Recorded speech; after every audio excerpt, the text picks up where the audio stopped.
Honorable Judge Riley presiding.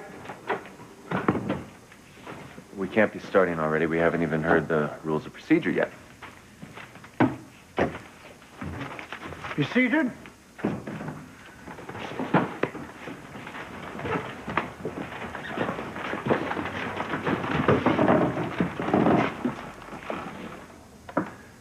Your Honor, Silence. Now, we are here today to condemn, to try Luis and Miguel Lopez Fitzgerald for murder, attempted murder, rape, and you know the rest. So bring in the jury. I'm sorry, the what? Call the jury.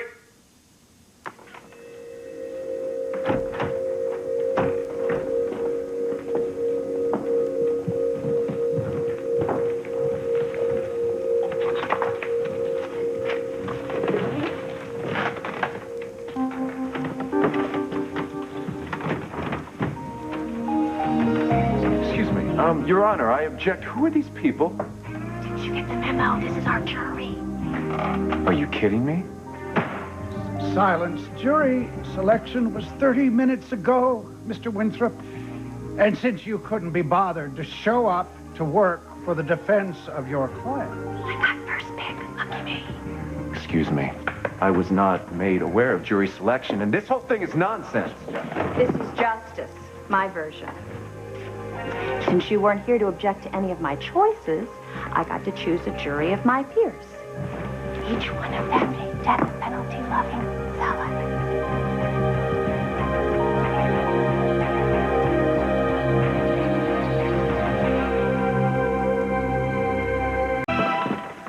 Ethan, isn't there anything you can do?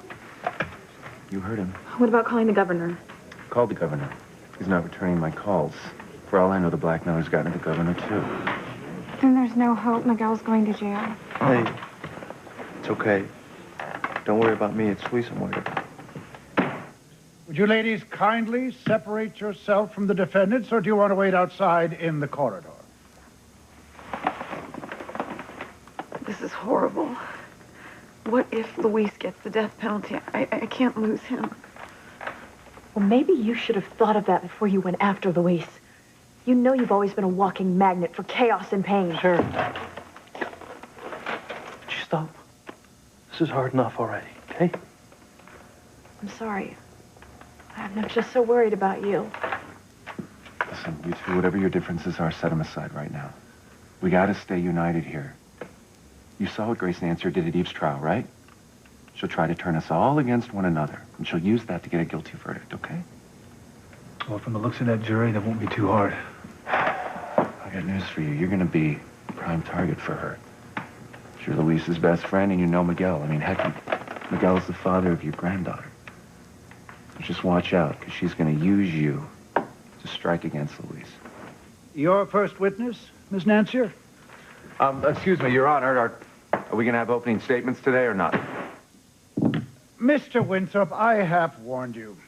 As judge, I have total leeway in setting the order of this trial. And you are doing a peachy job, I must say.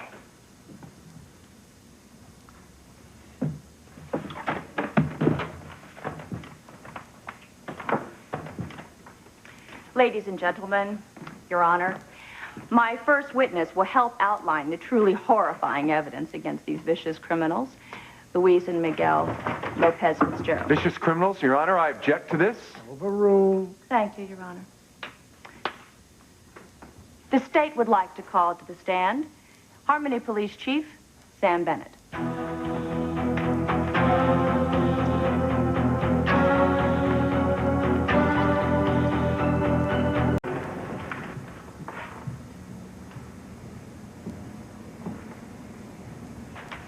Chief Bennett, you arrested both of the defendants, isn't that correct?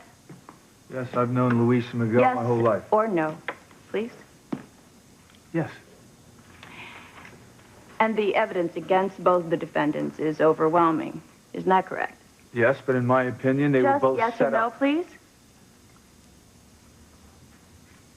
Yes.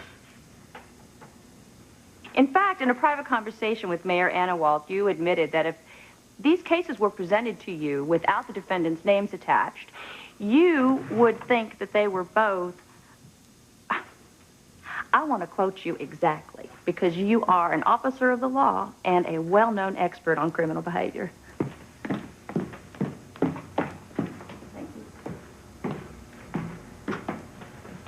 Yes, you said, quote, "It appears the defendants are guilty as hell." You cannot use what I said You're because under that's oath, irrelevant. Chief. Did you or did you not say that it appears the defendants are guilty as hell? Yes. That's what I said.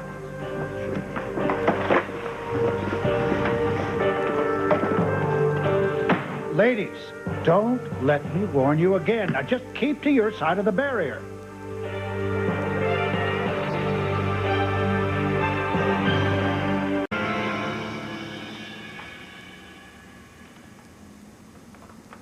Bailiff, separate these women from the defendants. You know, that won't be necessary, bailiff.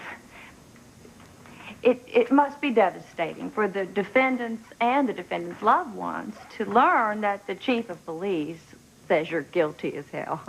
You're taking my remark out of context. After I said that, I then went on to say that I knew they weren't guilty because Luis and Miguel would never do it. Jury will disregard Chief Bennett's last statement. Your Honor, I object to that. Overruled. Oh, that's it. Get up. Get up. Get up. Bailiff, I want you to take the defendants to the side room, please. Oh, and what is this? Your Honor, even you know that my defendants have a right to regroup and plan their strategy, and they have a right to know the evidence that's against them. Because they're afraid of the truth? They should be. Well, I object to that, too. Overruled. But if you would like to confer with the defendants, you certainly may. Meanwhile, the trial continues. Excuse me, without me or the defendants present. Well, I don't know. Will it really make any difference? Not at this point, no. Fine. Listen, there's no need for you two to hear this. Why don't you go and I'll see you shortly, okay? Ethan, what's your plan? For what it's worth, for Miguel, I'm going to rely on circumstantial evidence. I'm going to try to prove that there's no way Fox could have seen that it was Miguel driving that car that hit him. For you, I'm going to rely on Fancy's testimony. I think once the jury sees Fancy and sees that she believes there's no way in hell that you could have hurt her, there's no way they're going to be able to see you as a rapist or a murderer, okay? Yeah. Luis, I know it's weak. It's all I got. So it all comes down to my testimony. I'm afraid so.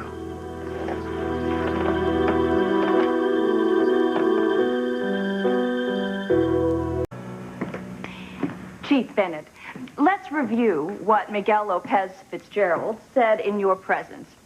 You've attested that Miguel admitted fighting with Fox Crane, that he thought Fox was crawling off to die, and that he'd hoped he'd killed him.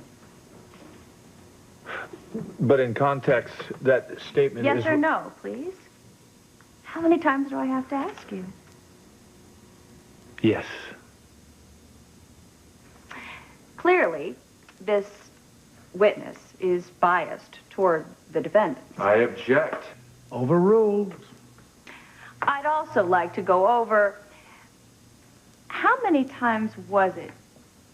3 times that Luis Lopez Fitzgerald escaped your custody. Come on, Fancy, you gotta turn the tide on this one. Or else there's little hope for Luis.